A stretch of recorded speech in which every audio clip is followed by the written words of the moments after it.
Eclesiastes 5, do versículo 8 até o versículo 20. Se vires em alguma província opressão de pobres e o roubo em lugar do direito e da justiça, não te maravilhes de semelhante caso, porque o que está alto tem acima de si outro mais alto que o explora. Sobre estes há ainda outros mais elevados que também exploram. O proveito da terra é para todos, até o rei se serve do campo. Quem ama o dinheiro, jamais dele se farta, e quem ama a abundância, nunca se farta da renda. Também isto é vaidade. Onde os bens se multiplicam, também se multiplicam os que deles comem, que mais proveito, pois têm os seus donos do que os verem com os seus olhos. Doce é o som do trabalhador, quer coma pouco, quer muito, mas a fartura do rico não o deixa dormir. Grave mal vi debaixo do sol, as riquezas que seus donos guardam para o próprio dano. E, se tais riquezas se perdem por qualquer má aventura, ao filho que gerou, nada lhe fica na mão. Como saiu do ventre de sua mãe, assim nu voltará, indo-se como veio, e do seu trabalho nada poderá levar consigo. Também isto é grave mal. Precisamente como veio, assim ele vai. E que proveito lhe vem de haver trabalhado para o vento? Nas trevas comeu em todos os seus dias, com muito enfado, com enfermidades e indignação. Eis o que eu vi: boa e bela coisa é comer e beber e gozar cada um do bem de todo o seu trabalho, com que se afadigou debaixo do sol, durante os poucos dias da vida que Deus lhe deu, porque esta é a sua porção. Quanto ao homem, a quem Deus conferiu riquezas e bens, e lhe deu poder para deles comer e receber a sua porção e gozar do seu trabalho, isto é dom de Deus. Porque não se lembrará muito dos dias da sua vida, porquanto Deus lhe enche o coração de alegria. Até aqui, até o versículo 20, que o Senhor nos abençoe e que Ele aplique em nossos corações a porção lida da sua santa e bendita palavra. Amém. Meus irmãos, minhas irmãs, nós podemos dizer que a idolatria, preste atenção nisto, a idolatria é um problema, por não dizer, é um mal que nos circunda, que nos cerca. Não é à toa, irmãos e irmãs, que dentro da lei de Deus, o primeiro mandamento, a primeira ordem que Deus emite para cada um de nós é esta: não terás outros deuses diante de mim. Não terás outros deuses diante de mim. E se você analisar esse mandamento, e se você considerar aquilo que nós somos após a queda, você chega à conclusão que nesta ordem, este primeiro mandamento, ele é extremamente útil, ele é extremamente pertinente em relação às nossas vidas. Por quê, meus irmãos? Por quê, minhas irmãs? Porque, infelizmente, todos nós, após a queda, nós somos suscetíveis a cometer o pecado da idolatria. Inclusive, para quem não participou ou não assistiu o estudo da última quarta-feira, tratou-se justamente disto em relação ao comportamento do povo de Israel antes de adentrar a terra prometida. Então, quem não viu, veja que é bastante instrutivo e também edificativo. Voltando, quando nós falamos em relação à idolatria, nós não estamos dizendo apenas aquele ato de você se prostrar perante um ídolo, de você se prostrar perante uma imagem de escultura e assim adorá-la. Isso, na verdade, é a idolatria no seu sentido mais claro, no seu sentido mais patente. Contudo, meus irmãos, entretanto, minhas irmãs, existe um tipo de idolatria e por isso nós fizemos essa afirmação inicial, ou seja, que a idolatria é um problema que nos cerca. Existe um tipo de idolatria que ela não é tão clara, ela não é tão escancarada, mas ela se faz presente, ou pelo menos nós somos tentados a seguir nesse caminho ao longo de toda a nossa existência.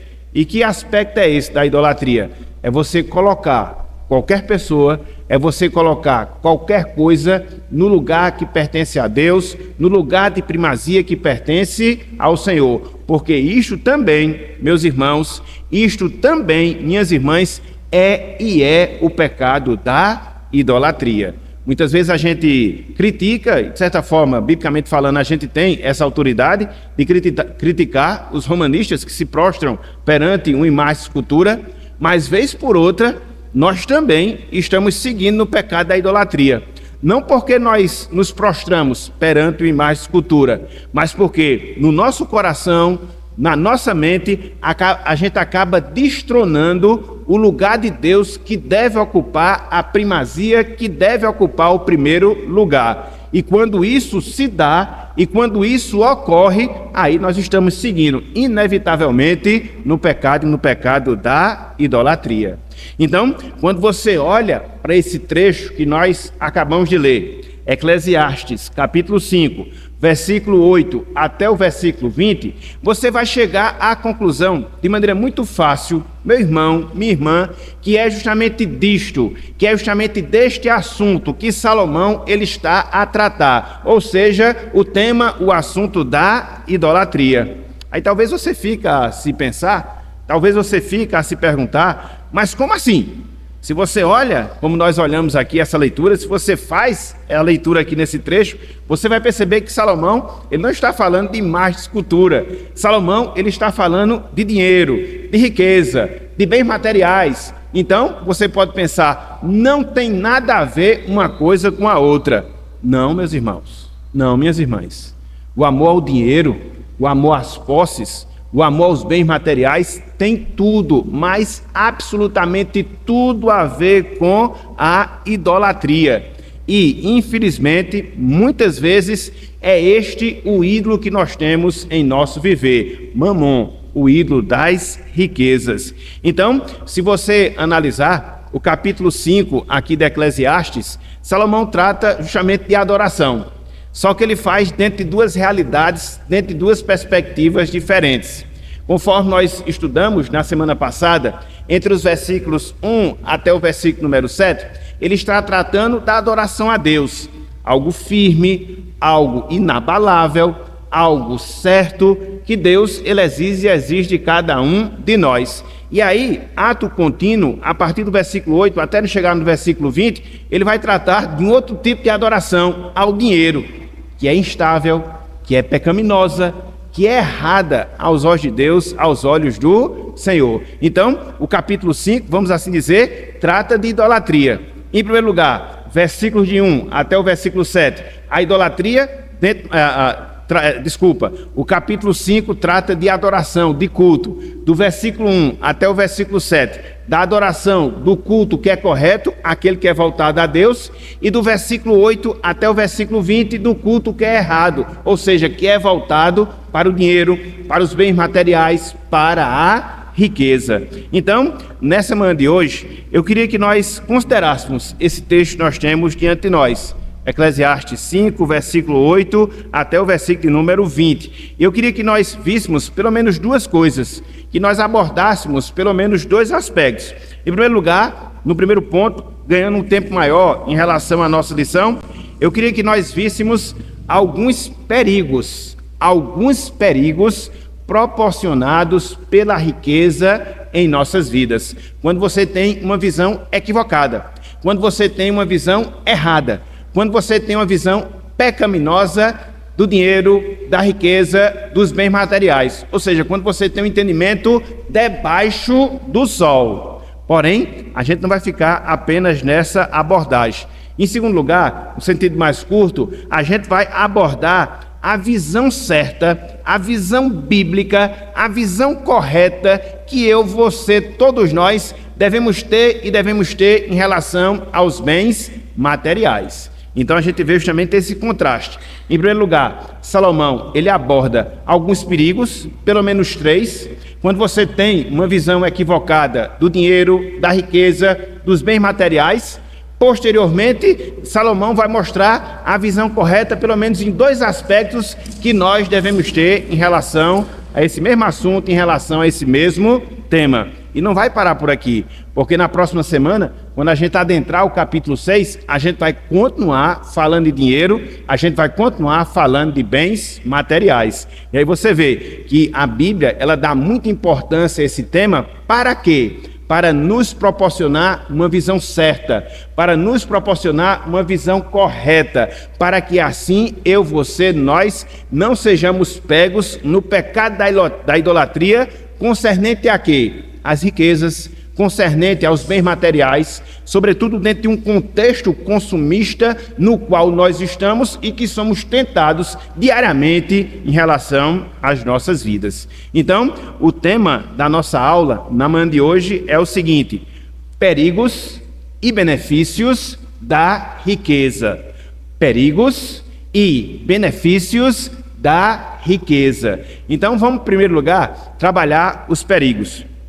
E depois a gente trabalha os benefícios relacionados à riqueza. Então, em boa parte desse trecho, conforme nós temos aqui diante de nós, Salomão, meus irmãos, minhas irmãs, ele fala sobre alguns riscos, sobre algumas ameaças impostas pelas riquezas, imposto pelo dinheiro em relação às nossas vidas.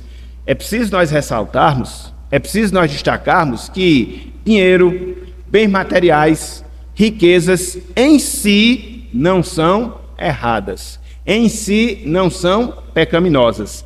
Vai depender da visão, vai depender do entendimento, vai depender da postura que nós vamos ter em relação a essas coisas, se é bíblico ou não. Se for, sem problema, se for bíblico, nós estamos seguindo o caminho certo. Se não for, aí a gente vai ter alguns problemas, aí a gente vai ter algumas dificuldades. Então, de certa forma, é disto que Salomão ele trata em boa parte desse trecho que nós lemos, Eclesiastes 5, versículo 8 até o versículo de número 20. E aí você pode se perguntar, e aí você pode se indagar, mas quais são alguns riscos que nós temos em relação às riquezas, quando a gente tem uma visão errada, quando a gente tem uma visão terrena, quando a gente tem uma visão debaixo do sol em relação aos bens materiais? Quais são alguns desses riscos que nos rondam ao longo da nossa existência aqui na Terra? Por quê? Porque as riquezas, quando não bem entendidas, porque as riquezas, quando não bem compreendidas, elas acabam sendo perigosas para nós ao longo da nossa existência aqui neste mundo. E aqui a gente vê, meus irmãos, aqui a gente vê, minhas irmãs, pelo menos 3 motivos, pelo menos 3 razões, pelas quais há sim perigo em relação à riqueza, quando você não tem um entendimento correto em relação a elas. Em primeiro lugar, as riquezas, ou a visão distorcida em relação às riquezas, o amor ao dinheiro, o amor ao vil metal, o amor aos bens materiais, destituídos do amor a Deus, em primeiro lugar, promove corrupção. O amor ao dinheiro, dentro de uma perspectiva errada, dentro de uma perspectiva não bíblica, promove corrupção. Veja aí o que nós encontramos entre os versículos 8 e também o versículo número 9. Eclesiastes, capítulo 5, versículo 8 até o versículo número 9. Diz o seguinte: se vires em alguma província opressão de pobres e o roubo em lugar do direito e da justiça, não te maravilhes de semelhante caso, porque o que está alto tem acima de si outro mais alto que o explora, e sobre estes há ainda outros mais elevados que também exploram. Versículo 9. o proveito da terra é para todos, até o rei se serve do campo. O que é que a gente observa aqui, meus irmãos? Em especial, no versículo de número 8. O que é que a gente observa aqui? Salomão, ele destaca a triste realidade da corrupção. Salomão, ele destaca a triste realidade da corrupção. A gente pode dizer que a corrupção é um dos filhos do desejo de enriquecer de maneira ilícita, de maneira antibíblica. Então, quando as pessoas elas têm esse apego aos bens materiais e elas querem desesperadamente acumular e acumular bens materiais, quando elas não têm a visão correta dos bens materiais, via de regra, o homem, quando eu falo homem, o ser humano no seu sentido geral, ele vai se servir, preste atenção nisso, ele vai se servir do instrumento da corrupção, que é um tipo de roubo, para quê? Para se beneficiar. Para quê? Para acumular e acumular riquezas, para acumular e acumular bens materiais. Na verdade, para nós que somos brasileiros, falar de corrupção não é nada novo, né? É uma coisa real, endêmico, como nós falamos na linguagem popular, e que a gente vê presente em todos os aspectos da nossa sociedade. Então, Salomão aqui, ele faz menção da corrupção, aonde? No sistema de cobrança de impostos que havia em Israel. Salomão, ele faz menção do sistema de cobrança de impostos que havia na nação, que havia em Israel. Neste período, no período de Salomão, havia a figura dos intendentes, que eram pessoas responsáveis em cada localidade, desde as menores até as maiores, nas suas províncias, e esses intendentes, eles faziam o quê? Eles recolhiam os impostos das pessoas, dentro dessa escala, os menores até os maiores, e repassava uma parte disso para a coroa. Para quê? Para que o rei ele pudesse sustentar e assim sustentar toda a corte e assim sustentar toda a estrutura, vamos dizer, administrativa que marcava o reino de Israel. Então, dentro desse processo, havia roubo. Dentro desse processo, havia corrupção. Dentro dessa escala que Salomão destaca, dentro dessa escala que Salomão ele faz menção. Se você puxar um pouco pela sua memória, lá em Eclesiastes 3,16, Eclesiastes 4,1, Salomão já havia falado dessas injustiças, que consistiam também nesse aspecto. Ou seja, alguém extorquia aqueles que eram mais simples para arrecadar dinheiro de maneira ilícita, e assim acontecia dentro de toda uma cadeia, dos menores até os maiores. Então, Salomão, ele fala justamente isso. A visão equivocada do dinheiro, a visão equivocada dos bens materiais, a visão equivocada das riquezas promove corrupção. E qual é a lição? Qual é o princípio, melhor dizendo, que a gente pode extrair já a partir daqui, meus irmãos, minhas irmãs? O fato é que não existe um sistema de governo, não existe uma organização social que sejam perfeitos, onde não haja corrupção. Isso aqui é a vida e a vida real. E por que a gente pode fazer essa afirmação? E por que a gente pode fazer essa declaração? Porque onde tem ser humano tem pecado. Onde tem pecado, tem roubo. Então, conforme nós temos, não existe um sistema de governo, não existe um sistema de organização da sociedade que venham ser perfeitos, onde a corrupção não vai existir, onde vai existir uma justiça perfeita, equidade. Não, aqui neste mundo, aqui nesta terra, não. E a prova disso é Israel, que era um povo que tinha Deus como Senhor, que existia a figura do rei, que tinha era um intermediário, juntamente com os profetas, com os sacerdotes, entre a nação e Deus, que dispunha da revelação especial, que era a palavra do Senhor, para poder regular tudo o que existia ali dentro da nação, mas mesmo assim havia corrupção. Então não importa se o sistema de governo de um país seja monarquia, não importa se seja presidencialismo, não importa se seja parlamentarismo, não importa, sempre haverá corrupção, sempre haverá pecado, porque onde existe ser humano, há pecado. Onde existe ser humano, há corrupção. É por isso, meus irmãos, é por isso, minhas irmãs, e aqui já serve como uma lição, que nós, enquanto cristãos, não devemos colocar as nossas esperanças em sistemas políticos ou sistemas econômicos, sejam eles quais forem. A gente não pode, isso aqui é uma advertência clara, a gente não pode colocar a nossa esperança em sistemas políticos, em sistemas econômicos, porque todos eles são falhos, porque eles são geridos, porque eles são administrados pelos seres humanos. E aí, via de regra, em um dado momento, pelo menos um ser humano vai fazer alguma coisa que destoe da verdade, vai fazer alguma coisa que destoe do princípio bíblico. E aí, a corrupção vai se instalar. Às vezes a gente tem essa visão romântica das coisas, né? Não chegar político tal vai resolver todos os problemas. Não vai haver corrupção, vai haver injustiça. Meu irmão, minha irmã, não cai nessa esparrela. Onde tem ser humano vai ter pecado. A grande questão, muitas vezes, são escolhas que a gente faz do menos ruim, mas a ruindade em si, ela vai sempre existir. Não importa se seja capitalismo, não importa se seja anarcocapitalismo, não importa se seja socialismo, não importa se seja comunismo, em cada um desses sistemas vai haver sempre problema, vai haver sempre pecado, porque eles são geridos por pessoas. Então, o que a gente deve esperar é o retorno de Cristo. Esse sim é o Messias, que vai vir para buscar a sua igreja, que vai vir para buscar o seu povo, que vai trazer restauração.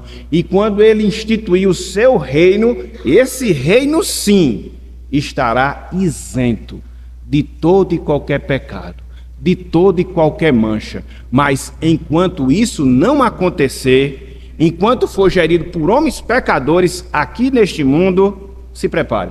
A corrupção sempre vai existir, no menor ou no maior grau. Quer ser no sentido edêmico, como acontece no nosso país, quer ser no sentido mais restrito, como ocorre em países mais desenvolvidos, mas não existe perfeição nessa área, não existe perfeição dentro dessa realidade. Então veja, em primeiro lugar, a gente observa justamente isso. A visão de riqueza distorcida vai gerar o quê? Vai gerar corrupção. Vai gerar engano, vai gerar roubo.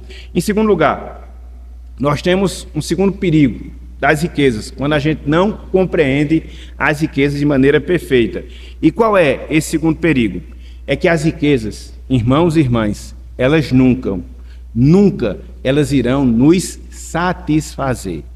As riquezas, elas nunca conseguem nos satisfazer.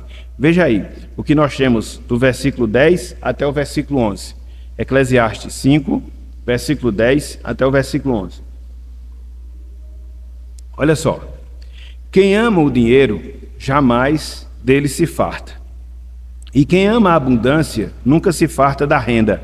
Também isto é vaidade. Versículo 11. Onde os bens se multiplicam, também se multiplicam os que deles comem. Que mais proveito, pois, têm os seus donos do que os verem com os seus olhos. O que é que Salomão fala aqui? O que é que ele nos ensina aqui nessa passagem? Ele afirma a incapacidade que o dinheiro, ele afirma a incapacidade que os bens materiais, ele afirma a incapacidade que as riquezas têm de satisfazer, de preencher os corações e os anseios humanos. Grave essa verdade. Grave essa verdade. Salomão, ele afirma a incapacidade do dinheiro em satisfazer os corações humanos. Então, Salomão aqui, ele está considerando o desejo. Mas não é qualquer desejo, não. Salomão está considerando aqui o desejo desenfreado que o ser humano ele tem de buscar riqueza, e quanto mais ele tem, quanto mais ele possui, ele sempre quer mais. É como dizia Rockefeller, um milionário, na verdade um bilionário americano, um pouco mais, um pouco mais, um pouco mais. Então isso existe no coração, isso existe dentro da alma humana. E é interessante porque aqui Salomão ele constata que esse esforço que as pessoas têm de querer mais, de enriquecer mais, de possuir mais, acaba sendo um esforço inútil. Por quê? Quanto mais ele tem, mais ele vai ter dentro da sua estrutura pessoas que vão consumir aquilo que ele arrecadar. E às vezes, no máximo, apesar de trabalhar, apesar de se esforçar, apesar de se doar, ele vai apenas ver aquilo que ele adquire, porque outras pessoas vão usufruir no lugar dele. E é assim, meus irmãos. Quanto mais dinheiro você tem, mais a sua estrutura de despesa ela vai aumentar.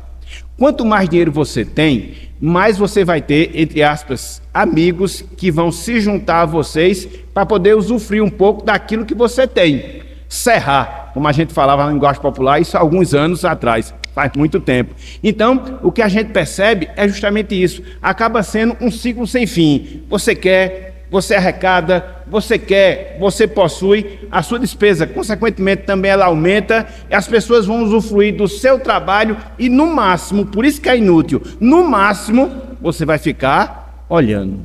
No máximo, você vai ficar olhando. Às vezes a gente tem essa falsa percepção, né? Mas se eu tivesse mais dinheiro, mas se eu ganhasse mais, acaba sendo, meus irmãos, aquilo que a gente chama na matemática de grandezas diretamente proporcionais. Quem muito tem, muito vai gastar. Quem muito arrecada, muito vai gastar. E é essa a conclusão a que Salomão chega aqui nesse texto. Olha só para você ter uma noção. O reino de Israel, durante o período de Salomão, era um reino próspero. Mas veja a despesa que Salomão tinha para poder manter toda aquela estrutura do governo, toda aquela estrutura governamental. Sem desmarcar esse texto aí de Eclesiastes. Sem desmarcar. Abram aí, por favor. Primeiro livro dos Reis, capítulo 4. Primeiro livro dos Reis, capítulo 4. A gente vai ler um texto um tanto quanto longo, mas é só para a gente poder ter essa ideia. Versículos 20 até o versículo 28.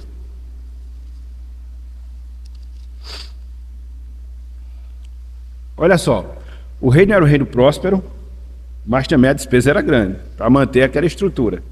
Não tem como fugir dessa realidade, é um fato. Diz o seguinte, versículo 20, 1 Reis, capítulo 4, a partir do versículo 20. Não, Jonatas, capítulo 4, versículo 20, 1 Reis, ok?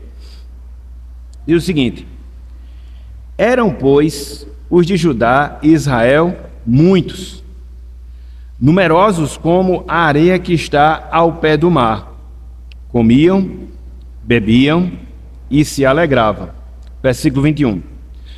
Dominava Salomão sobre todos os reinos, desde o Eufrates até a terra dos filisteus e até a fronteira do Egito, os quais pagavam tributos e serviam a Salomão todos os dias da sua vida. Aquela figura do intendente que eu falei no ponto anterior, no subponto anterior. Segue o texto, versículo 22.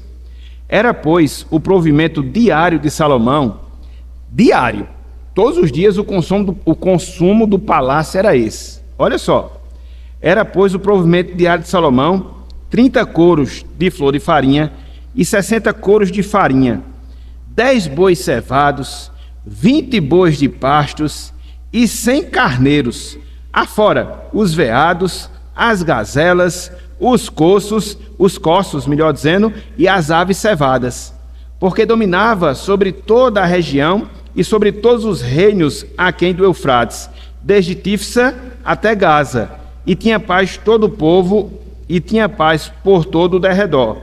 Judá e Israel habitavam confiados, cada um debaixo de sua videira e debaixo da sua figueira, desde Dan até Becerba, todos os dias de Salomão. Tinha também Salomão 40.000 cavalos em estrebarias para os seus carros, 12.000 cavaleiros. Forneciam, pois, os intendentes provisões, cada um no seu mês, ao rei Salomão e a todos quantos lhe chegavam à mesa, coisa nenhuma deixava faltar. Também levavam a cevada, a palha para os cavalos, os ginetes para o lugar onde estivesse o rei, segundo lhes fora prescrito. Então, o consumo diário é esse aqui, meus irmãos. Todos esses animais. Todo dia. Então Salomão diz, o reino é próspero. O reino é rico. Mas na medida que o reino é muito próximo, é muito rico, a despesa também vem junta. Não tem como você fugir a essa realidade. Por isso, o mal em relação ao dinheiro. E ele nunca vai nos satisfazer. Nunca ele vai nos satisfazer. É comum a gente ver as pessoas desejando, e às vezes até mesmo nós desejamos ser mais ricos, ser mais próximos, mas na verdade, isso acaba sendo um ciclo vicioso, porque quanto mais rico, quanto mais próspero, maior é a despesa e menos a gente vai usufruir dela. Eu estava até falando ontem com as meninas em casa, com Islene, Ana Lívia, Melissa, mostrando justamente isso. Você vive ali uma vida simples, aí depois começa a ganhar dinheiro. A primeira coisa que você vai fazer é mudar seu carro. Vai mudar um carro maior, mais potente, mais luxuoso. Já aumenta a despesa. A manutenção, então, nem se fala. Mas já não pode ser o mesmo carro, tem que ser um carro blindado, porque se você tem muito, vão querer roubar o que você tem. Então você vai ter uma despesa extra, mas você vai ter medo de ser roubado, você vai contratar segurança. E aí a sua despesa ela vai só aumentar na proporção em que você enriquece. E no final você não vai te satisfazer em nada, por mais que você tenha. O seu coração, ele estará sempre vazio. E é interessante porque quando você olha aqui na sequência do texto, Salomão ele vai apontar para dois prejuízos que a gente colhe na nossa vida quando a gente busca a riqueza desenfreada sem que nunca a gente satisfaça o nosso coração. Em primeiro lugar, quanto mais você tem, quanto mais você busca, quanto mais você adquire, mais você vai ficar preocupado. É o primeiro prejuízo que você vai ter em relação à sua vida, quanto à questão da riqueza. Repito, você vai possuir, e juntamente com o acúmulo da riqueza, haverá também o aumento da preocupação em relação a elas. Olha só o que ele fala no versículo 12. Olha só, aqui é a verdade prática que a gente tem na palavra do Senhor. Olha só, Eclesiastes 5:12. Doce é o sono do trabalhador, quer coma pouco, quer muito. Veja agora a parte final do versículo 12. Mas a fartura do rico não deixa de fazer o quê? Será que isso é verdade mesmo, meus irmãos? Disse ela ali com convicção, né? É verdade, meus irmãos. Porque a grande questão não é você ter. Você trabalha e tem. A grande questão é que você vai querer manter o que tem. Aí é confusão. Porque tem gente que vai arrecadando, quando ela chega numa condição tal, qual vai ser a preocupação dela agora? Ela já tem muito. Qual vai ser a condição agora? Não perder o que tem, para não voltar para a pobreza. Aí, meu irmão, aí, minha irmã, quando a pessoa não tem o temor de Deus, ela vai vender a alma ao diabo, desculpa aqui a expressão, para poder sustentar aquilo que ela adquiriu. Se tiver que passar por cima de princípios, vai passar. Ela fica angustiada porque pode ser assaltada, algum parente seu pode ser sequestrado. Ela começa a viver um inferno na sua vida, porque tem muito, mas também juntamente com a riqueza, tem medo de perder a riqueza. A pessoa vive preocupada, inquieta, ansiosa, desgastada, porque é isso que Salomão aqui nos ensina. Não adianta a gente fugir essa realidade. Não adianta a gente fugir esse ponto. Eu não estou dizendo aqui, e que fique bem claro, que ao longo da nossa existência a gente não deva procurar melhores condições de vida. Sim, a gente deve fazer isso. Sim, a palavra de Deus nos instrui a isso. Contudo, o que eu falo é a visão certa que a gente deve ter para que a gente não caia nesses problemas que Salomão, ele foca ao longo de toda essa passagem. Então ele disse que por mais que você tenha, você sempre vai querer mais. Não vai satisfazer com aquilo que você tem. E quando você tem, haverá um prejuízo na sua vida, porque você vai ficar preocupado, com medo de perder ou de alguém roubar aquilo que você já adquiriu. E isso vai acabar pautando a sua vida ao longo da sua existência. Não vale a pena. Não vale a pena. Porque além do prejuízo da preocupação, quando você tem uma perspectiva errada em relação ao dinheiro e você o acumula muito na sua vida, além de você se preocupar com medo de perder, você acaba adoecendo por causa disso. Adoecendo fisicamente, adoecendo mentalmente. Olha só o que ele fala no versículo 13. É tudo dentro da sequência. É tudo dentro da sequência. Olha só, ele falou, né, que o trabalhador, quer coma muito, quer coma pouco, vive um sono tranquilo, não tem preocupação, mas o rico não. Ele fica preocupado, né, e não deixa dormir essa sua preocupação. Aí versículo 13, olha só. Grave mal vi debaixo do sol. Que mal foi que Salomão viu? As riquezas que seus donos guardam para o seu próprio dano. A palavra mal que Salomão usa aqui é uma palavra que está diretamente associada à enfermidade, à doença física. E aqui, o que é que ele está constatando? Quando você muito se preocupa com determinada coisa, você vai passar por aquilo que a gente chama de uma doença psicossomática, ou seja, que está na sua mente, mas que você vai sentir no seu corpo. É a questão da ansiedade, é a questão do estresse. Muitas vezes não fica apenas na ansiedade, muitas vezes não fica apenas no estresse, desenvolve-se depois uma úlcera física no seu estômago, e você vai ter que conviver com aquela enfermidade ali por parte da sua vida. É o que Salomão está dizendo. O rico se preocupa tanto, ele fica tão angustiado, ele fica tão preocupado em não perder aquilo que arrecadou, que ele acaba adoecendo. Ele não vive em paz. Por quê? Ele tem medo de alguém roubar aquilo que ele adquiriu, ele tem medo de haver alguma mudança econômica que interfira completamente nos seus negócios. Por isso ele não passa um dia sem ver jornal, para saber como as coisas estão. A depender da situação, ele vai ficar mais preocupado ainda. Isso vai adoecer não só a sua mente, não só a sua alma, mas consequentemente isso também adoecerá o seu próprio corpo. É isso que a Bíblia diz. E aqui para nós, meus irmãos, não adianta você ir muito longe. Você vê vários exemplos disto acontecendo na vida real. O que Salomão fala é o que a gente presencia.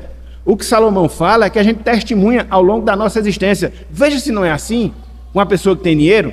Veja se não é assim com aquela pessoa que é rica. Uma que ela não muda o assunto na sua boca, né? É só riqueza, riqueza, riqueza, riqueza. Fica preocupado para não perder. A preocupação é tamanha que ela acaba adoecendo fisicamente. E não usufrui daquilo que ele adquiriu, daquilo que ele obteve, apesar do seu trabalho. Então, o que é que fica aqui de lição? O que é que fica aqui de aplicação para nós?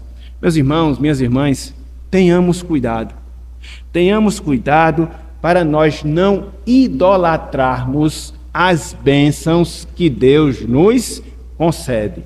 Tenhamos cuidado para nós não idolatrarmos as bênçãos que Deus ele nos concede. Por quê? Porque aí a gente tem essa tendência de reverter as bênçãos que nós recebemos.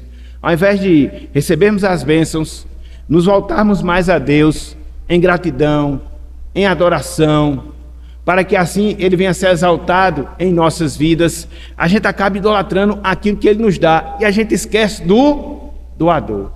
E quando a gente faz isso, a gente fica vazio no nosso coração e não tem nada, nem mesmo a riqueza, que vá mudar essa situação, que vá mudar esse quadro, que vá nos preencher. Então, Deus nos deu o trabalho, sim. Para que a gente possa se manter? Sim. Para que a gente possa prosperar? Sim. Mas veja isso apenas como um meio. A riqueza que porventura você adquirir apenas como um meio de Deus ser glorificado na sua vida e não um fim em si mesma. Porque se for, a gente está prejudicado. A gente vai se angustiar, a gente vai adoecer, a gente vai se sentir vazio e a gente vai apenas aumentar os nossos problemas ao longo da nossa existência aqui neste mundo. Daí a necessidade, reitero, de você ter uma visão certa em relação às riquezas, às finanças, ao dinheiro, aos bens materiais. Então veja, nós observamos agora que as riquezas elas não satisfazem. Vimos no subponto anterior que as riquezas elas promovem corrupção, quando não bem compreendidas. E, em terceiro lugar, terceira visão equivocada, terceiro malefício de uma visão errada de dinheiro é porque as riquezas, os bens materiais, meus irmãos, minhas irmãs, eles são instáveis. Instáveis. Eles não são fixos, eles não são permanentes. Eles podem se acabar e se acabar rapidamente sem que nós nem percebamos.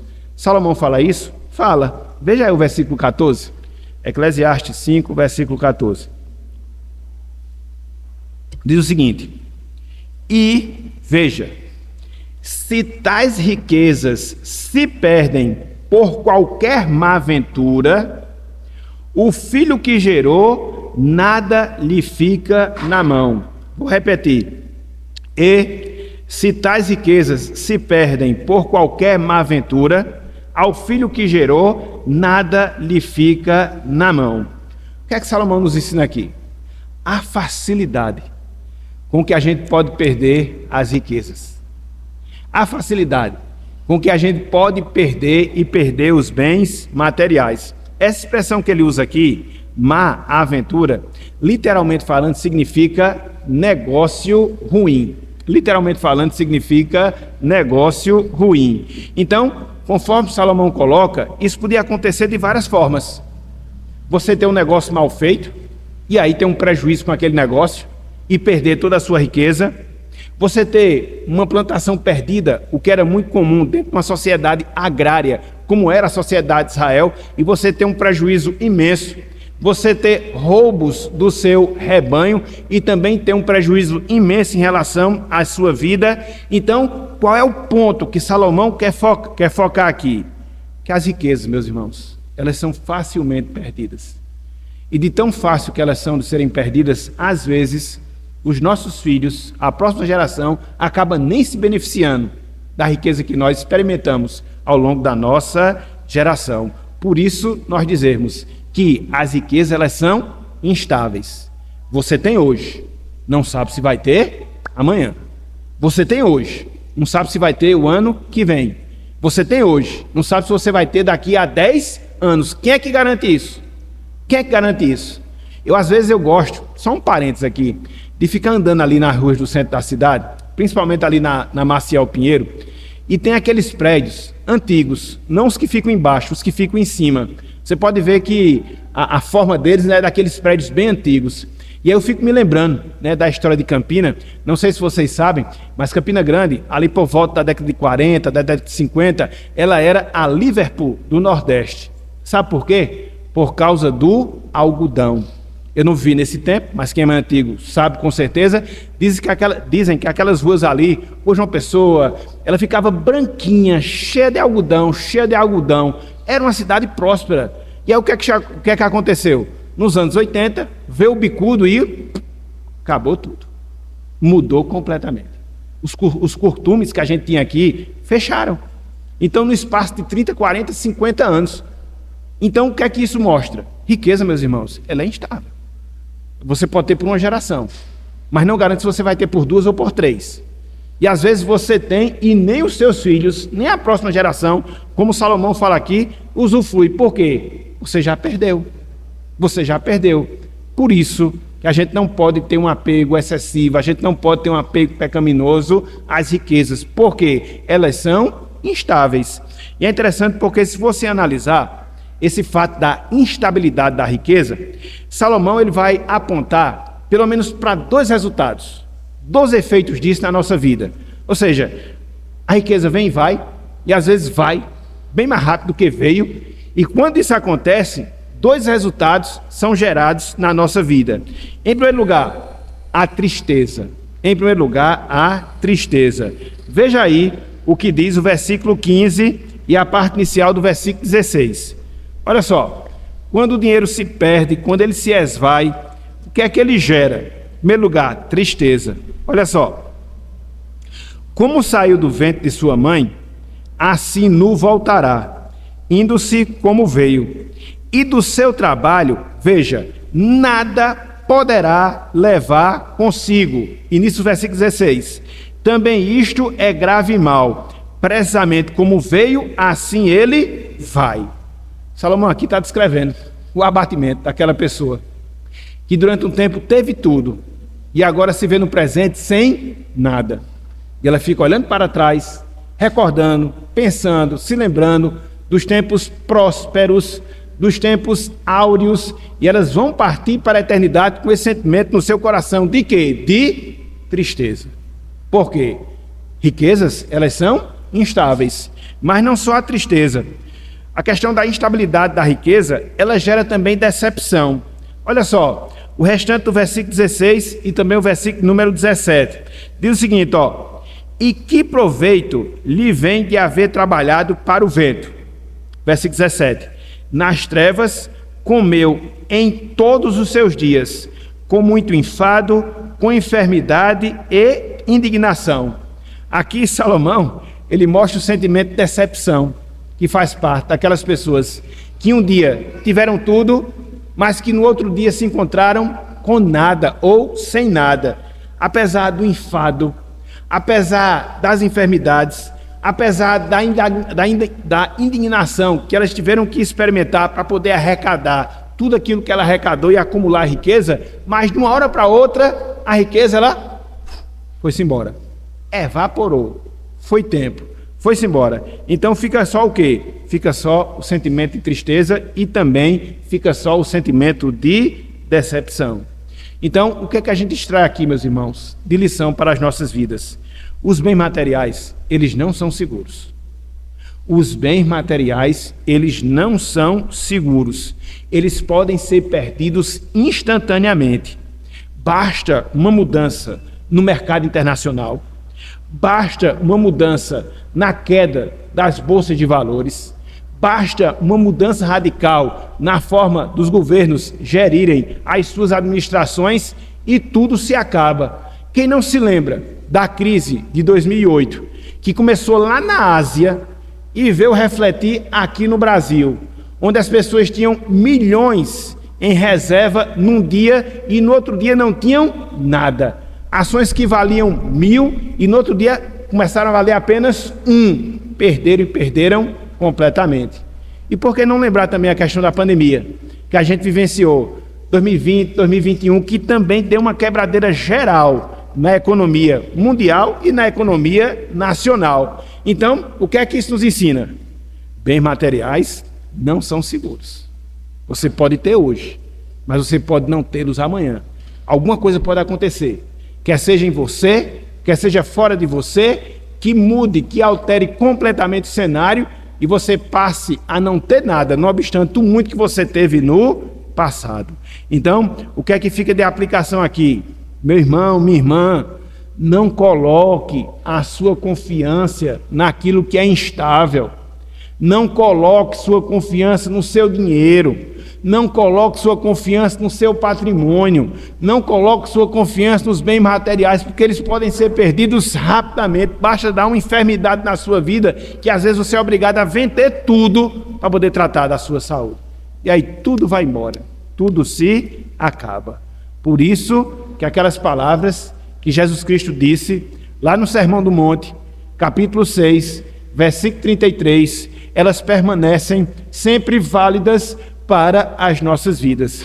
Quais foram as palavras que Cristo falou lá em Mateus 6,33? Buscai, pois, veja, em primeiro lugar, o seu reino, a sua justiça, veja, e todas essas coisas, aquilo que é básico, vos serão acrescentadas. Esta é a receita de uma vida feliz. Trabalhe, procure prosperar, mas tenha essa visão em relação às riquezas. Pode acontecer qualquer desventura na sua vida que mude completamente. Por isso não se apegue a elas, mas se apegue a Deus, que vai estar presente na sua riqueza, na sua pobreza, na sua saúde, na sua enfermidade, enfim, em todos os momentos da sua vida. Então, são esses os lembretes que Salomão nos faz aqui quanto aos perigos das riquezas. Quais são os lembretes? Elas geram corrupção, conforme nós observamos desde o início da passagem. As riquezas, elas não satisfazem o nosso coração. As riquezas, elas são instáveis em relação às nossas vidas. Agora, rapidamente, bem rapidamente, vamos entrar no segundo ponto. Nós não vamos demorar muito aqui nesse item. Qual é o segundo ponto? Benefícios das riquezas. Os benefícios das riquezas. Então, após mostrar os perigos da visão terrena das riquezas, Salomão, a partir de agora, nesse trecho que nós estamos considerando, ele vai destacar a compreensão acima do sol que a gente deve ter em relação aos bens materiais. Ele vai destacar o entendimento que nós devemos ter para que nós possamos ter nas bênçãos terrenas, motivo de bênçãos nas nossas vidas, e assim não pecarmos contra Deus, não pecarmos contra o Senhor. E aí fica a pergunta: quando é que as riquezas elas são benéficas para a minha vida? Quando é que as riquezas elas me beneficiam? Dentro de uma perspectiva bíblica, dentro de uma visão espiritual. Quando? Salomão aponta pelo menos duas situações. Em primeiro lugar, nós somos beneficiados pelas riquezas materiais quando nós podemos usufruir dessas riquezas. Nós somos beneficiados pelas riquezas materiais quando a gente consegue usufruir dessas riquezas. Olha só o que ele fala aí no versículo 18. Eclesiastes, capítulo 5, versículo 18.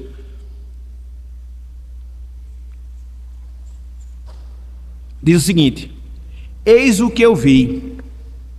Foi que Salomão viu, gente, pela experiência que ele teve. E olha que Salomão era rico, viu? E ele nunca passou por problema financeiro não, viu? Ele foi próximo do início ao fim da sua vida. Eis o que eu vi. Boa e bela coisa é comer e beber e gozar cada um do bem de todo o seu trabalho, com que se afadigou debaixo do sol, durante os poucos dias da vida que Deus lhe deu, porque esta é a sua porção. Se você se lembrar, Salomão já tinha falado sobre isso. Ele falou no capítulo 2, versículo 24, ele falou no capítulo 3, versículo 13, e o que é que ele nos ensina aqui? Aproveite, usufrua, se deleite, goze das riquezas que Deus ele lhe proporciona, das bênçãos materiais que ele proporciona à sua vida. Nem que seja, cadê Kênio? A pipoca com refrigerante na segunda-feira, assistindo um filme, Kênio. Pelo menos uma vez o refrigerante dá para escapar, mas aproveite. Kênio é inimigo de refrigerante. Você quer arranjar inimizade, fale de refrigerante na frente dele. Mas aproveite, é fruto do seu trabalho. Se deleite com aquilo, se alegre, compartilhe junto com seus familiares. Não queira acumular para si, não. Porque, como diz o ditado popular, caixão não tem gaveta. Caixão não tem gaveta, nem tem reboque. Não tem reboque, viu? Vai só você.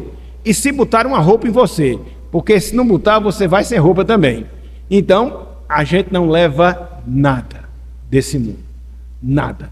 Eu não estou dizendo aqui que você vai gastar aleatoriamente, que vai perder tudo que você adquiriu com gasto innecessário, não. Mas é aquela questão, usufrua. Você não suou, não batalhou, não trabalhou. Então, usufrua, mesmo que seja no finalzinho da sua vida. Aproveita alguma coisa para você estar ali, olhar para o passado, pensar para si e dizer, valeu a pena. Estou aqui, tanta dor de cabeça, sofrimento, angústia, preocupação, mas alguma coisa eu estou aproveitando aqui de todo esse trabalho. Isso é bom, meus irmãos. E é isso que a Bíblia ensina. E não querer só adquirir, porque você acumula para entregar a outros que não fizeram nada. Então, primeiro benefício da riqueza, quando você pode usufruir delas. Em segundo lugar, quando você, nas riquezas, veja, quando você, nas riquezas, reconhece a bondade de Deus em sua vida. Riqueza serve para isso. Não é para você se orgulhar, não. Eu consegui, olha aqui o fruto do meu esforço. Mas você olhar para elas e dizer, Deus me ajudou, louvado seja o Senhor pela sua graça. Essa é a visão correta. Olha só o que Salomão fala, versículo 19. Olha só o que ele diz aqui, Quanto ao homem a quem Deus conferiu riquezas e bens, é interessante, né? Porque o texto diz que é Deus quem confere riquezas e bens. Ele diz, quanto ao homem a quem Deus conferiu riqueza e bens, e lhe deu poder, veja, para deles comer e receber a sua porção e gozar do seu trabalho. Olha só como Salomão fecha aqui o versículo 19. Isto é o quê? Dom de Deus, meus irmãos. É para você olhar assim para aquilo ali e dizer, Deus, o Senhor foi muito bondoso para comigo. Eu não tinha nada. Não tinha um pau para dar numa cachorra, como o pessoal diz na linguagem popular. Mas aí Deus foi provendo condições, me dando habilidade, e fui trabalhando, aproveitando, separando, acumulando. No final de tudo você chega, não cheio de orgulho, cheio de si, diz, olha aqui o que meu braço conseguiu. Não, olha aqui o que Deus me deu. Essa é a visão certa da riqueza. Porque isso tira a centralidade de você, meu irmão. Isso tira a centralidade de você, minha irmã, e faz com que Deus venha a ser glorificado na sua vida, até mesmo através dos bens materiais que Deus lhe concede para que você possa usufruir. Então, quando é que a riqueza é benéfica para nós? Quando é que ela nos traz benefícios? Quando a gente pode usufruir delas, aproveitar, gozá-las, e quando a gente pode nelas reconhecer a bondade de Deus sobre as nossas vidas. Fechando, irmãos, irmãs, Salomão, ele deixa claro que a riqueza, ela não é essencialmente má. Não, riqueza não. O pessoal diz que o problema é dinheiro. Não, o problema é o amor ao dinheiro. Porque a grande questão é com a nossa mente, a grande questão é o nosso coração, de a gente pôr o nosso coração na riqueza e fazer da riqueza o nosso ídolo, o nosso Deus. Aí você vai encontrar um problema. Mas o dinheiro em si não é problema. E cá para nós, a Bíblia fala muito acerca de dinheiro. Quando você olha de Gênesis a Apocalipse, é um dos temas mais abordados que nós temos nas Escrituras Sagradas. Dinheiro e inferno, os dois, entendeu? Então, a grande questão não é a riqueza. A grande questão é a sua posição. Onde está a sua mente, onde está o seu coração em relação à riqueza. Se você ama mais a ela do que a Deus ou não. A grande dificuldade nossa é essa. E essa é a tentação que a gente vai ter ao longo de toda a nossa peregrinação aqui na Terra. Quer seja daqueles que são mais jovens, quer seja daqueles que são mais maduros. A grande questão é essa. Por quê? Você chega para um mais jovem, o que é que você quer ser na vida? Eu quero ser médico. Para quê? Para ganhar dinheiro. Não, você tem que ser para poder ajudar alguém. Mas veja que a pessoa tem logo isso em mente, entendeu? Eu vou trabalhar, eu vou estudar, vou me esforçar, porque eu quero ganhar dinheiro. Não. Naquilo que Deus lhe colocar, em termos de função, em termos de atribuição, veja como uma forma de Deus ser glorificado. Quer seja dentro do hospital sendo médico, quer seja dentro do escritório sendo contador, puxando abraço para mim agora, quer seja estando no meio da rua, limpando a rua, são trabalhos dignos e que você deve fazer para a glória de Deus. Às vezes as pessoas têm uma visão muito equivocada sobre essa questão financeira, sempre de encontrar na questão financeira a estabilidade na sua vida. E aqui sem ofensa a ninguém, é apenas para a gente pensar sobre isso. Muitas vezes a gente chega assim para o jovem e diz: o que é que você quer tanto na vida? Eu quero passar num concurso. Para quê? Para ter a minha vida estabilizada. Quem garante isso? Governo quebra. Governo quebra. Quem se lembra aqui do Paraiban? Banco Paraiban, década de 90. Eita, que eu sou velho. O banco quebrou. Quebrou. Quem tinha dinheiro lá perdeu. Quem tinha emprego lá perdeu. Se não fossem uns acordos que haviam sido feitos, você ia passar fome pro resto da vida. Mas era um banco público. O governo também quebra. Está lá a Argentina quebrada. Então, você faça um concurso, você estude, mas não pense que isso vai lhe dar estabilidade, não, porque nada é estável nessa vida. Só existe uma coisa: Deus. O resto é instável. O resto é instável. E lembre-se que Deus pode lhe ajudar. Deus pode lhe suprir. Deus ele pode lhe sustentar. Na verdade, Ele vai fazer isso em qualquer coisa que você porventura faça na sua vida, seja na iniciativa privada, seja em algum órgão público. Você não deve ver para isso como uma forma de lhe suprir, mas você deve se voltar para Deus e confiar que Ele vai suprir a sua vida. Essa é a visão certa que a gente deve ter em relação a essas coisas, para a gente não viver dentro dessa perspectiva mundana. Não quero ser funcionário público porque eu não faço nada. Outro desvirtuamento, porque como o próprio nome diz, servidor público serve a quem? Infelizmente a gente tem servidor público que deveria ser demitido, porque age para benefício próprio e o menos que ele faz é servir ao público. Aqui ninguém pode me botar para fora. Visão totalmente distorcida, visão completamente equivocada. Então, o dinheiro, as riquezas, essencialmente não são mal. Não é uma coisa ruim, não é uma coisa pecaminosa, não é uma coisa má. Não. A grande questão é o nosso coração. Então, tenha a visão celestial. Tenha a visão acima do sol.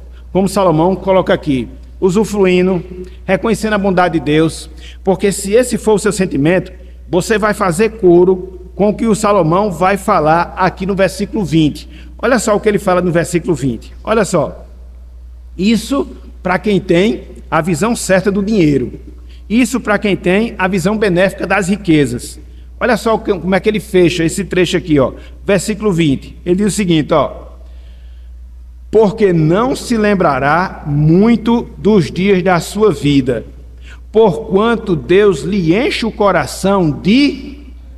Você vai ser uma pessoa alegre, vai viver essa vida e nem vai vê-la passar. Vai ser tão rápido, vai ser tão deleitoso, vai ser tão prazeroso, porque tem gente, meus irmãos, que está vivendo e está deixando a vida passar, trabalhando, se esforçando, acumulando, perdendo saúde, perdendo relacionamento, perdendo a sua comunhão com Deus. Para quê? Para juntar em vão, para acumular em vão. Deus quer que nós sejamos alegres, Deus quer que nós sejamos satisfeitos, inclusive com a visão e com o comportamento correto em relação aos bens materiais.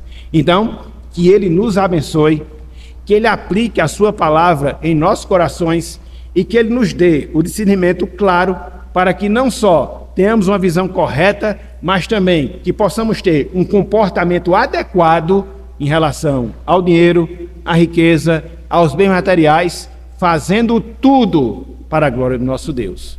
Que Ele nos abençoe. Amém.